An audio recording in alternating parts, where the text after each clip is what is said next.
Olá, seja muito bem-vindo. Hoje daremos continuidade aos nossos estudos sobre a Bíblia e trataremos de um assunto muito importante, que é como interpretamos poesias.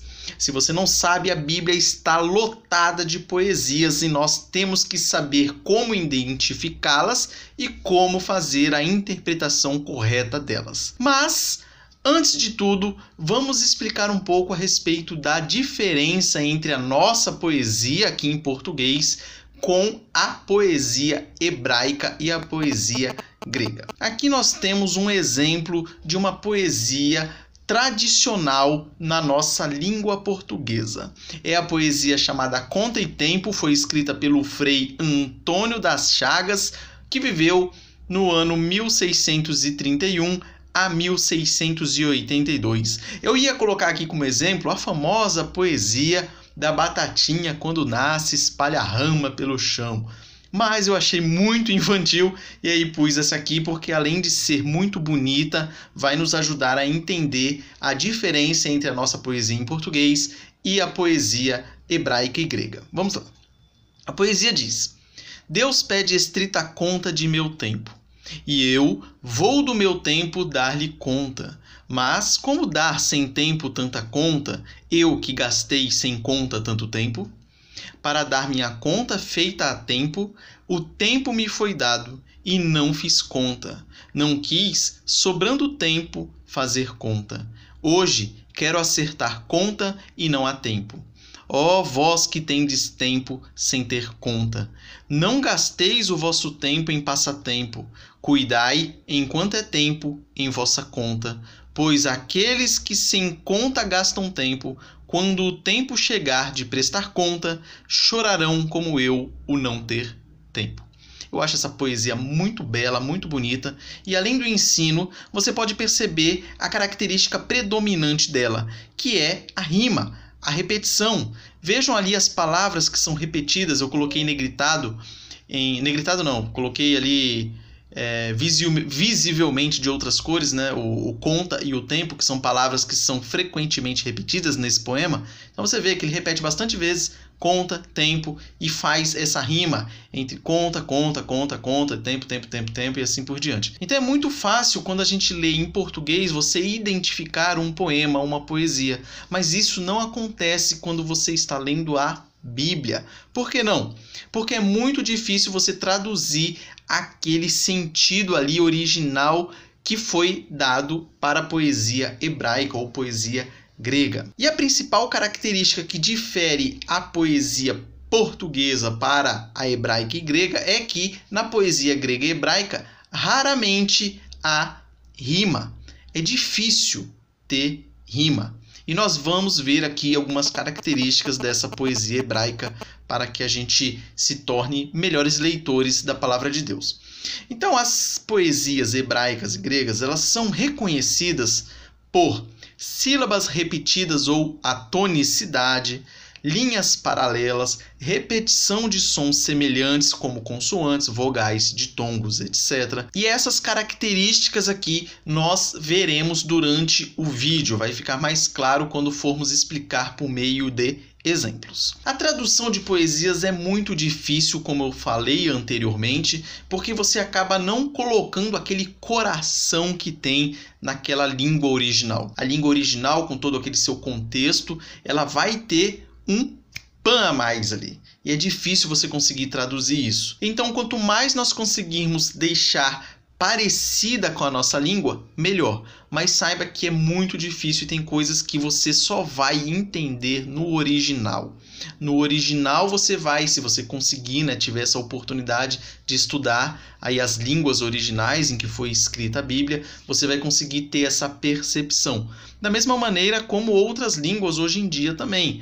Muita coisa que a gente fala em português, que tem um sentido todo especial para nós aqui, não vai fazer sentido se for traduzida para o inglês, por exemplo, e o americano lá, ou o inglês, ou qualquer outro país que fale a língua inglesa, ouvir essa tradução para a língua dele. Da mesma forma, se você pegar algumas expressões em inglês e traduzir para o português, para nós não vai fazer tanta graça assim. Olha aí que interessante, agora me veio à mente essa questão da graça que eu acabei de falar. Perceba quando você vê algum programa em inglês, por exemplo, as piadas que eles contam lá, o pessoal cai na risada, mas aqui a gente não consegue rir da mesma maneira. Você já percebeu isso aí? E é a mesma coisa se você chegar lá nos Estados Unidos e contar uma piada que você conhece em português traduzida para o inglês. Provavelmente o pessoal não vai rir tanto assim, porque é muito difícil você transformar essa questão aí, esses detalhes da língua original, a cultura original e tudo que está envolvido nisso. Então tenha isso em mente, que a tradução de poesias ela é muito difícil. O formato do texto às vezes pode indicar na Bíblia que há ali uma poesia. Então, por exemplo, se você pegar um livro qualquer aqui, Deuteronômio, na minha Bíblia, e provavelmente na sua vai ser assim também, está dando reflexo, o reflexo, me ajuda aí, ó, aqui de mais longe aqui dá para ver. Você percebe que, ó, começa e termina num padrão os versículos, tá vendo? Ele vai seguindo todo um padrãozinho, ó, certinho. Por quê? Porque não é uma literatura poética aqui. Então, e se você for em Salmos, que é praticamente um livro de estrutura poética, você já percebe que não há esse começo e fim tão certinho assim. Ó, perceba como há espaços, tá vendo? Ele não tem aquele padrãozão que eu mostrei em Deuteronômio, que começa e termina todas no mesmo lugar, todas as linhas no mesmo lugar. Aqui você tem um espaço. Então, ó, tá vendo os espaços que vão tendo? É como se fosse as estrofes de um poema. Então, quando você estiver lendo a sua Bíblia e você vê esses espaços, essas características, você sabe que ali há uma literatura poética. Isso é um recurso que é utilizado para você saber identificar quando é poesia e quando não é. Quando é literatura poética, para ser mais genérico. Então, a pergunta que a gente faz é: por que usar poesia? E as respostas, né, são vários motivos pelos quais a gente deve usar poesia. Um dos motivos é que a falsificação ficará muito mais difícil. A poesia tem toda aquela característica emocional, tem toda aquela parte do autor ali, e dificilmente você vai conseguir se passar por alguém. Então, se você pega uma poesia, um texto de Fernando Pessoa, por exemplo, e você escreve algo da sua cabeça e põe o nome do Fernando Pessoa, como se fosse ele que tivesse escrito aquilo, muita gente não vai cair nesse seu engodo. Por quê? Por causa da característica daquele que escreveu a poesia. Então a poesia, um dos motivos de se utilizar é evitar essa falsificação, porque a pessoa que está inserida ali, naquele período histórico, naquela cultura, facilmente vai identificar aquela pessoa ali como autor daquela poesia, daquele poema. Outro motivo é que ajuda na memorização, principalmente quando nós estamos falando aqui dos nossos poemas em português. Perceba como é fácil você que aprendeu um poema quando foi criança, até hoje lembrar dele. Porque você tem essas questões das repetições, você tem essas questões das rimas, e aí fica muito fácil você memorizar. Igual aquela que eu falei no início. Batatinha quando nasce espalha a rama pelo chão, menininha quando dorme põe a mão no coração. Então você vê, com ão, daí combina, faz uma rima e fica fácil de você memorizar. É igual uma poesia que eu vi uma vez num filme que eu acho que foi Os Três Mosqueteiros, alguma coisa assim, e eu nunca mais esqueci a poesia deles. Eles falavam assim: as cores do sol da manhã tocam em fogo a sua face apaixonada, e só contigo desejo puro de idolatrar incontida graça. Minha alma chora as horas roubadas em silenciosa oração. A sua essência aquece o ar matinal e eu danço no seu coração. Então você vê, vai tendo uma métrica, vai tendo uma repetição, vai tendo rimas, então fica muito fácil de memorizar.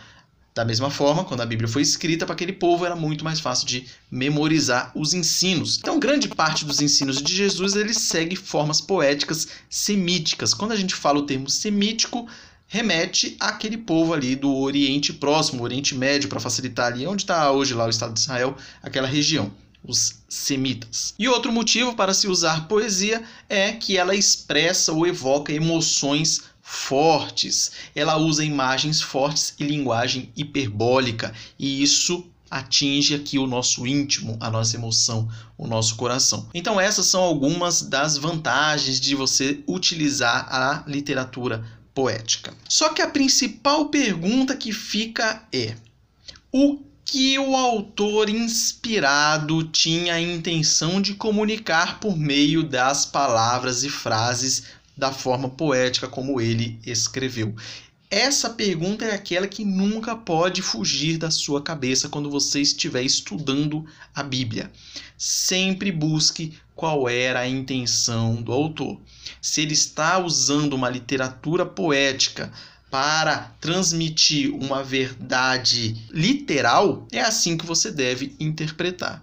Agora, se ele está utilizando a mesma linguagem poética, mas para transmitir um ensino figurado, é assim que você deve interpretar. E isso você adquire como? Com a prática. Não tem outro jeito. É estudando, é lendo a Bíblia, é ouvindo sermões, é ouvindo pregações, é ouvindo ensinos e assim por diante. Só a prática vai fazer com que você reconheça isso. É importante a gente deixar claro que a poesia ela traz verdades, mas muitas vezes de maneira figurada. Por quê? Que é importante a gente salientar isso aqui? Porque tem muita gente que acha que por estar utilizando um termo figurado nas Sagradas Escrituras, as pessoas pensam que é mitológico. Temos que tomar muito cuidado com isso. A pessoa pode transmitir uma mensagem de forma figurada, com a linguagem figurada, porém um fato real, factível, algo que aconteceu. Da mesma maneira, a pessoa pode passar uma ficção, uma mitologia, com termos mais formais ali, uma narrativa, por exemplo. Então você tem que tomar cuidado com isso. Não é sinônimo de mitológico a linguagem poética. Então tenha isso também muito claro na sua mente. E é importante nós conhecermos as formas mais comuns de poesias que aparecem na Bíblia, como eu já disse, para que nós nos tornemos leitores melhores das Sagradas Escrituras. Então vamos ver 7 dessas características aqui, ou dessas formas mais comuns. Nós temos o paralelismo sinônimo, nós temos o paralelismo antitético, o sintético, a forma poética x mais 1, nós temos a repetição de sons semelhantes, nós temos o acróstico e nós temos o quiasmo. Da mesma maneira como eu falei sobre as figuras de linguagem no último vídeo, aqui você também não precisa ficar decorando esses nomes, mas é importante que você identifique na sua Bíblia que ali há uma literatura poética. Não precisa lembrar o nome em si, mas a característica é importante. Então, primeiro, paralelismo. Você percebe que aqui tem vários paralelismos lá. Pelo menos os 3 primeiros itens falam a respeito de paralelismo, mas ele vai estar envolto aqui em todas essas formas. Então é importante a gente conceituar o que é paralelismo. É uma das formas mais comuns de poesia hebraica. Ela ocorre quando 2 ou mais linhas de extensão aproximadamente igual em número de sílabas e estrutura gramatical semelhante tratam do mesmo assunto. A segunda linha traz um pouco mais de informação ou descrição diferente da primeira linha. É importante a gente falar o que é algo paralelo. Paralelo é isso. Uma caneta está aqui paralela à outra. Se ela estivesse assim, você não tem mais um paralelo. Você tem aqui algo perpendicular. Paralelo é isso. Algo que está do lado um do outro. Isso aqui é um paralelo. Uma caneta está paralela à outra. Nos textos acontece a mesma coisa e aqui com os exemplos vocês vão ver que vai facilitar bastante o entendimento. Então vamos falar do paralelismo sinônimo. Caracteriza-se por 2 linhas poéticas que são muito próximas em significado ou sinônimas. Sinônimas é quando o termo é igualzinho ao outro ou muito próximo é o que vai caracterizar esse paralelismo sinônimo. Uma linha obscura pode ser elucidada por uma segunda linha mais clara. Por exemplo, lá no Salmo 52:8 diz assim: "Quanto a mim, porém, sou como a oliveira verdejante na casa de Deus. Confio na misericórdia de Deus para todo o sempre." Na primeira linha você tem "quanto a mim, porém, sou como a oliveira verdejante na casa de Deus." Se você lesse apenas isso, poderia causar problemas na interpretação. O que é, afinal, ser como uma oliveira verdejante? Aí a segunda linha vem dar uma clareada na primeira linha. Diz lá na segunda linha: confio na misericórdia de Deus para todo o sempre. Qual é a conclusão? Que a figura da confiança e frutificação contínua está presente. Então, quando ele diz na primeira linha: eu sou como a oliveira verdejante na casa de Deus, ele está afirmando a sua confiança em Deus e a sua frutificação contínua. É isso que quer dizer. Segunda forma é o paralelismo antitético. A segunda linha, nesse caso, ela vai contrastar com a primeira. Veja lá em Lucas, capítulo 1, versículos 52 e 53, nós temos ali o Cântico de Maria, que todo está no capítulo 1, versículos de 46 a 55. Então, nos versos lá 52 e 53, vai dizer o seguinte: derribou do seu trono os poderosos e exaltou os humildes, encheu de bens os famintos e despediu vazios os ricos. Então, na primeira linha você tem derribou do seu trono os poderosos. Na segunda linha, exaltou os humildes. Então você percebe que a segunda linha, na verdade, ela vem contrastar com a primeira. Ela não é mais sinônimo, como a forma que falamos anteriormente. Depois, na sequência, no próximo versículo, você tem na primeira linha: encheu de bens os famintos. E na segunda linha, despediu vazios os ricos. Então perceba aqui a contrastação que há entre primeira e segunda linha. Terceira forma, paralelismo sintético. Reconhece o acréscimo de informação ou ênfase na segunda linha num grau em que a segunda linha não pode mais ser chamada sinônimo. Então aqui você vai ter informações a mais.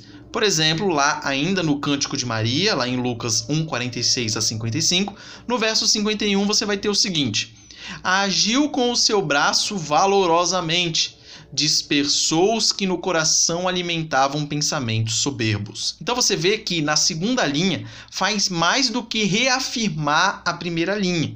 Ela oferece um exemplo específico de um ato poderoso que o Senhor realizou, que é o quê? A dispersão dos soberbos. Então você vê a primeira linha: agiu com seu braço valorosamente, foi isso que Deus fez. Mas aí vem a segunda linha explicando mais ainda: dispersou os que no coração alimentavam pensamentos soberbos.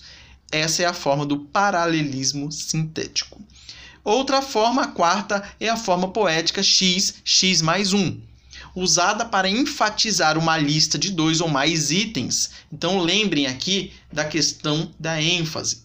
Aqui você tem uma forte ênfase na lista. Então veja lá Provérbios 30, versículos 18 e 19, que diz: há 3 coisas que são maravilhosas demais para mim. Sim, há 4 que não entendo: o caminho da águia no céu, o caminho da cobra na penha, o caminho do navio no meio do mar e o caminho do homem com uma donzela. Às vezes a pessoa está lendo pela primeira vez esse provérbio, ela vai pensar que o autor de Provérbios ele esqueceu de elencar o 4º item. Então, se ele começa falando: há 3 coisas que são maravilhosas para mim. Sim, 4. Opa! Você vai falar que tem um erro, ou ele se confundiu. Falou 3, depois 4, esqueceu então de falar uma. Não, não é nada disso. Não há erro nessa questão. Isso é uma figura de linguagem que é utilizada pelos autores bíblicos, uma figura de linguagem e poética muito comum lá na região do Oriente Próximo, na região onde foi escrita a Bíblia, quando eles queriam enfatizar algo. Então eles aumentavam o número. 3 coisas, na verdade 4, 6, 7, 8, 9, dá uma aumentada. Outros exemplos. Veja lá Provérbios 30, 15 e 16, que diz: a sanguessuga tem 2 filhas, a saber, dá.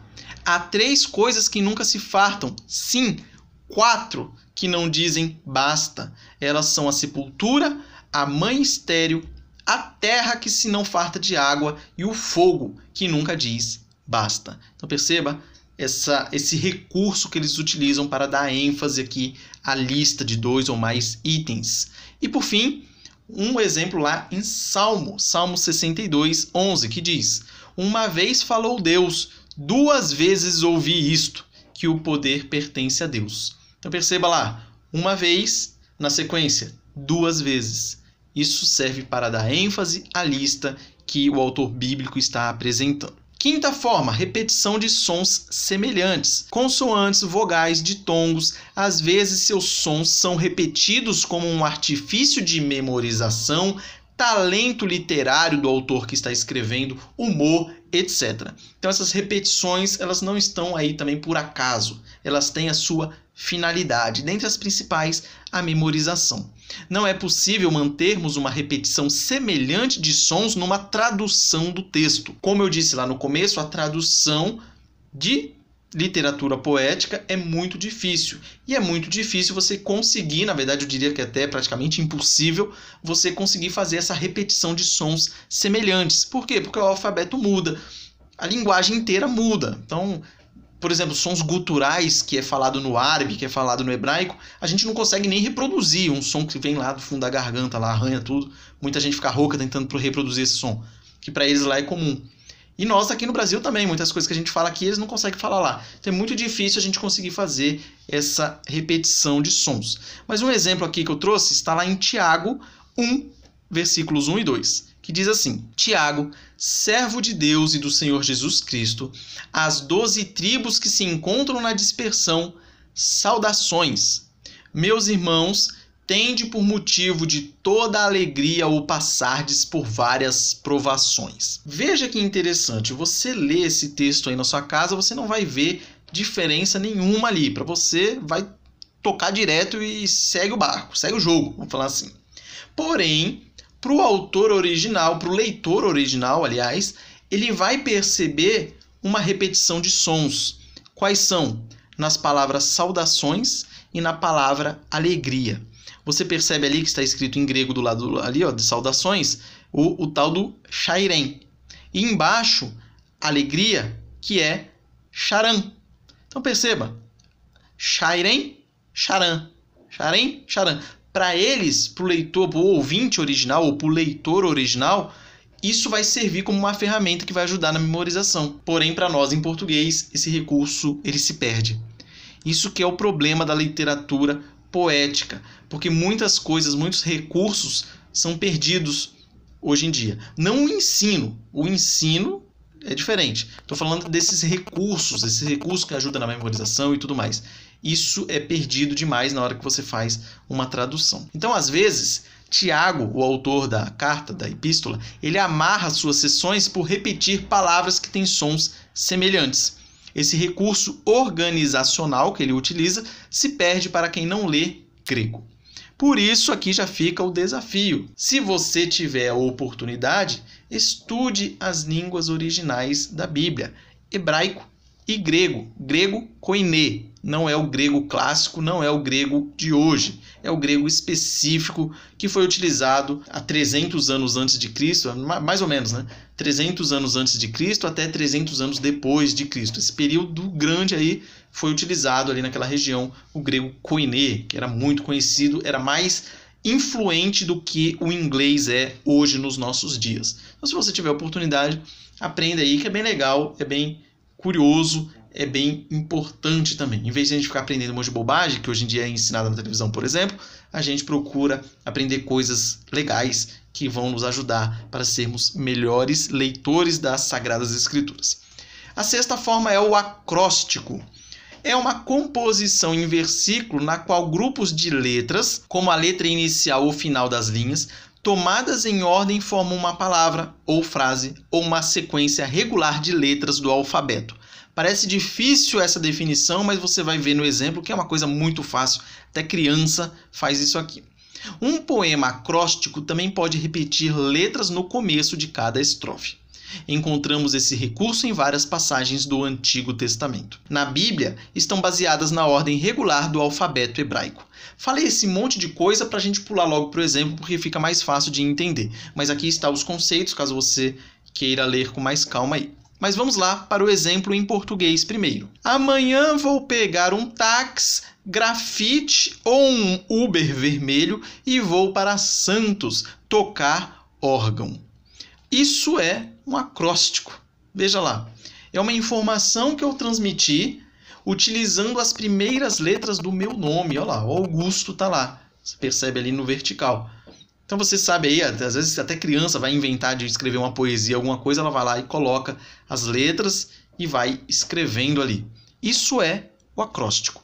Então eu utilizei as letras iniciais do meu nome, agora você vê aqui outro exemplo com o nosso alfabeto em português.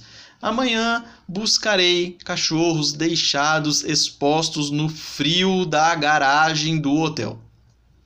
E aí continua, vai tendo aí todo o alfabeto em português e você vai tendo aí as palavras e vai transmitindo alguma informação. Isso é bem comum no Antigo Testamento. Só que lá o que é utilizado? O alfabeto hebraico. Óbvio que foi o alfabeto em que foi escrito o Antigo Testamento, tirando algumas partes aí que foram escritas em aramaico, mas são poucas. Mas o alfabeto hebraico, se você nunca ouviu, é esse aí na sua frente. Perceba uma coisa importante. O alfabeto hebraico ele tem 22 consoantes. Todas essas letras aí são consoantes e lê da direita para a esquerda. Então a primeira letra que você vê ali é o Aleph, está lá no canto superior direito. É a primeira letra do alfabeto. Não é Aleph o nome da letra, mas não tem nada a ver com o nosso A aqui. Beleza, daí você pula ali, você tem o Bet, depois você tem o Gimel, Dalet, Re, Vav, Zain, Het e Tet. Aí você pula para a linha do meio, mas lá para a direita. Você vai ver ali que tem o Yod, o Kaf. Aí por que tem duas vezes o Kaf? Porque a segunda letra é a letra que é utilizada no final das palavras. E assim por diante. Não vou enrolar muito aqui não, mas ali você tem aí as 22 letras singulares do alfabeto hebraico.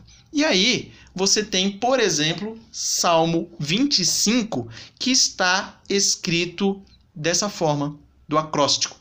Cada início de versículo ele começa com uma letra do alfabeto hebraico. É claro que se você ler em português você não vai perceber isso, mas se você estivesse lendo em hebraico você ia perceber esse recurso que é utilizado. Então você percebe a força que tinha esse recurso. As pessoas tinham o alfabeto hebraico na cabeça muito de cor ali, tranquilamente. E aí você tem um salmo igual esse escrito nessa forma. Então ficava muito mais fácil da pessoa assimilar o salmo. Eu não vou ler ele inteiro porque ele é grande, mas é um belo salmo, está escrito aí na tela e você pode acompanhar porque ele é bem legal, bem bonito. E tem outros exemplos na Bíblia de acróstico. Você vê lá no Salmo 9, Salmo 10, Salmo 11, 25, 34, 37, 112, 119, 145... Provérbios 31, de 10 a 31. Lamentações está lá no capítulo 1 ao 4. Naum, capítulo 1, versículos de 2 a 10. E assim por diante. É interessante você voltar lá ó, no Salmo 25 que eu mostrei. Tem justamente 22 letras. Nem sempre o acróstico vai seguir todas as letras do alfabeto hebraico. Às vezes vai seguir algumas menos, algumas vai ter uma repetição. Mas sempre nesse formato de seguir a sequência regular do alfabeto. Beleza? Por fim, última forma é o quiasmo, que é uma série de 2 ou mais elementos seguidos por uma série de elementos correspondentes em ordem invertida. Nossa, que conceito complicado, misturou tudo aqui, deu ruim. Mas vamos, com um exemplo, clarear. A estrutura do quiasmo seria mais ou menos dessa forma. Você tem ali o A, que é uma frase, um versículo. Você tem o A', depois você tem o B' e você encerra com o B. Perceba ali a estrutura mais básica que existe de um quiasmo. É aquilo ali. Com exemplo vai ficar mais fácil. Veja o exemplo. Marcos 2, 27 diz assim: E acrescentou: O sábado foi estabelecido por causa do homem, e não o homem por causa do sábado. Ali você tem o A representando o sábado foi estabelecido. A', por causa do homem. B', e não o homem. B, por causa do sábado. Então você percebe essa estrutura. É como se fosse algo fechando. Então o A, depois você tem o B, tem o A', B', às vezes C, C', D, D', E, E' e assim por diante. É algo que vem fechando as informações. Tem muito quiasmo na Bíblia, muito mesmo. E quando você entende essa questão do quiasmo, ajuda bastante na hora de interpretar o texto bíblico, porque nós temos a tendência de esperar a conclusão ou a parte mais importante de uma leitura no final. E às vezes, na leitura bíblica, a parte mais importante está no meio, se você entender essa estrutura do quiasmo. Isso é importantíssimo de nós entendermos, para que a gente não dê a ênfase no local errado. Outro exemplo, agora um pouco maior, está lá em Isaías, capítulo 55, versículos 8 e 9. Diz assim: Porque os meus pensamentos não são os vossos pensamentos, nem os vossos caminhos os meus caminhos, diz o Senhor. Porque assim como os céus são mais altos do que a terra, assim são os meus caminhos mais altos do que os vossos caminhos, e os meus pensamentos mais altos do que os vossos pensamentos. Então aqui você tem A, porque os meus pensamentos não são os vossos pensamentos.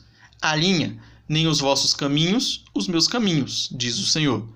C, porque assim como os céus são mais altos do que a terra, aí você tem o B', assim são os meus caminhos mais altos do que os vossos caminhos. B, e os meus pensamentos mais altos do que os vossos pensamentos. Essa é a estrutura do quiasmo. Então perceba ali, vai fechando. A informação mais forte, ou a principal, está no meio. Você encontra isso logo no início do livro de Josué, e Apocalipse, às vezes, ele tem essa estrutura, a gente já falou disso aqui em alguns vídeos. Então, no início do Apocalipse, ele vai fazendo um paralelo lá com o final de Apocalipse e vai fechando. Às vezes tem gente até que diz que você pode fazer um quiasmo entre Gênesis e Apocalipse, comparando o jardim que tem em ambos, os rios que saem do jardim e assim por diante. Mas não vamos complicar agora, deixa essas complicações mais para frente. Mas isso aqui já vai ajudar bastante você aí a ser um leitor melhor da Bíblia. Conclusão.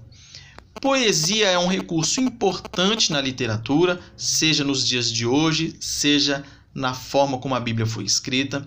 Na Bíblia há diversas poesias, diversos recursos poéticos utilizados ali. Nós devemos aprender a reconhecê-las para que nós possamos interpretar corretamente as Sagradas Escrituras e para que nós aproveitemos ao máximo o texto bíblico. Busque sempre a intenção do autor, isso nós vamos bater na tecla até o fim.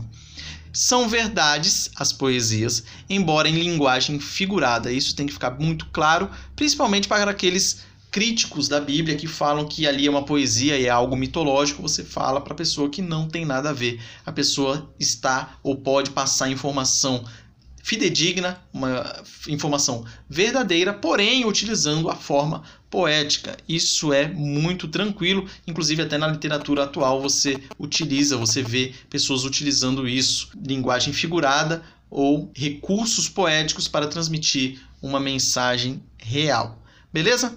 Com isso, nós encerramos o vídeo de hoje. Caso tenha ficado alguma dúvida, mande aí nos comentários, por gentileza. E se Deus nos permitir, nós nos vemos aqui no domingo que vem. Que Deus abençoe muito a sua vida e essa semana que se inicia. Um forte abraço e até a próxima.